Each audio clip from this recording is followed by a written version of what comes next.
The practitioner's confusion for thousands of years. Xiefeng.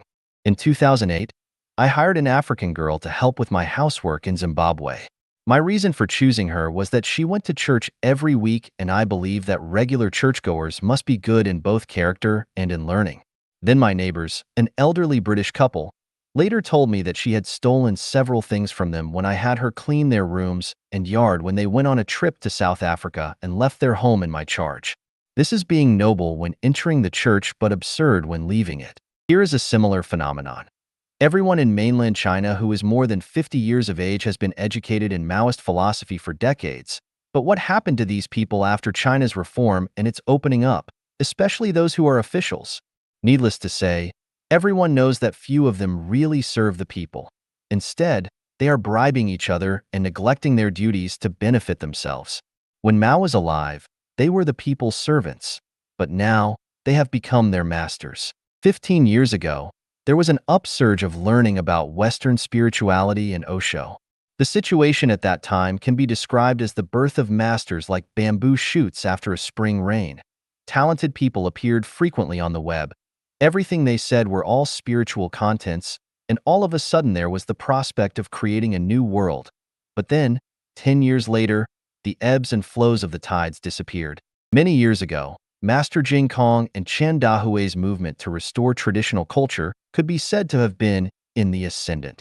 For a time, traditional culture seemed to be making everyone become like Yao and Shun, like saints and sages.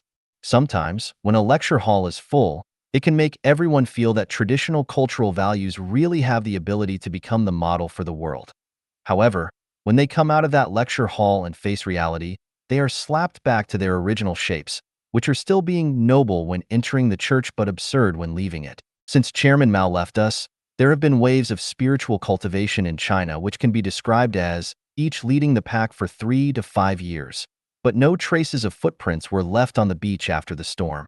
Today, people in social media groups are playing all kinds of tricks, and it seems that another time of 100 flowers looming is coming. Masters and experts are born like crucian carp crossing rivers, all sitting straight and seriously, preaching like bodhisattva, and feeling that everyone is drunk but I alone am sober.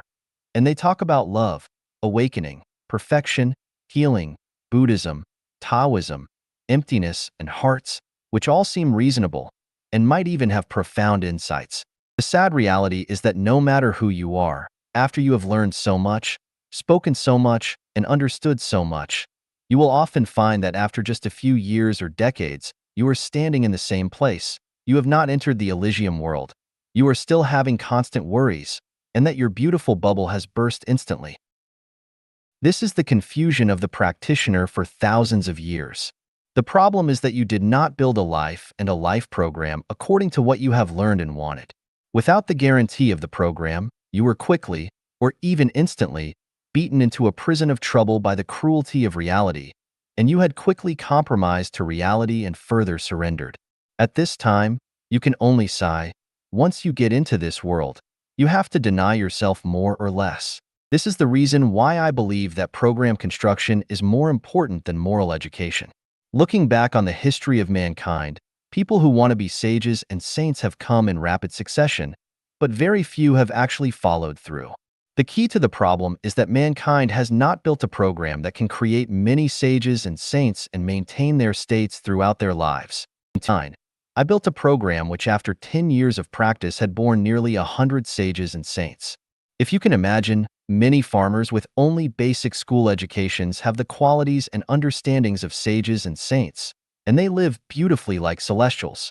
If there were no such program, if I had only written articles on the web which just continued on, then all this would have been impossible. And if I were to abolish this program and let those saints and sages return to their original lives, then before long, they would soon return to being mortal or even laity. So, I want to tell every practitioner that even if you study online all day, and if you have learned something that can be taught to others, if you do not build a program and that supports it, then with only your preaching, it will all come to nothing. If the African girl whom I talked about at the beginning of this article had been kept in an environment like her church, then she would have never developed a heart for stealing, and she would never have stolen. My other example was the phenomenon of official corruption. No matter who you were, Once you entered the new Oasis for Life program that I created, you would never become corrupt or accept bribes because the program does not have the soil and conditions to ever make you that way. Practitioners, you must step out of this practitioner's puzzle area, or what you have learned and done every day will have been for nothing, and you will learn that in the end. All your efforts will have been illusions and passing clouds.